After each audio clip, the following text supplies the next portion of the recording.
Hei, minun nimeni on Anna. Olen 28-vuotias. Minä asun Espoossa, mutta oikeasti olen kotoisin Virosta. Minun päiväni alkaa aikaisin. Herään kello 6. Aamulla minä juon teetä, syön leipää, en juo kahvia. Kello 7:30 hyppään bussiin ja menen töihin. Minun työpaikka on ravintola. Minä olen kokki. 4 minun työpäivä loppuu. Töiden jälkeen menen salille, sitten kauppaan. Illalla opiskelen suomea ja katson televisiota. Minä menen nukkumaan 10:30.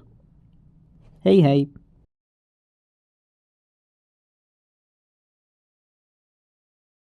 Minä olen Matti. Olen 42-vuotias. Asun Tampereella. Minulla on vaimo, 2 lasta. Vaimon nimi on Laura. Lapset on Leo, 5 vuotta, Emma, 8 vuotta. Meillä on ihan pieni koira, jonka nimi on Musti. Tänään on lauantai. Minulla on vapaa päivä. Me heräämme myöhään. Aamulla syömme puuroa, marjoja, leipää.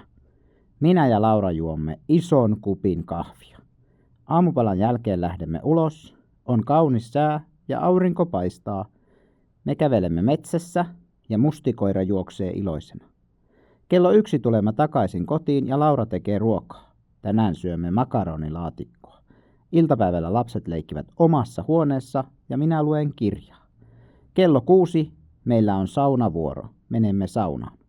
Saunan jälkeen katsomme elokuvaa. Lapset menevät nukkumaan ja minä ja Laura valvomme vielä vähän aikaa.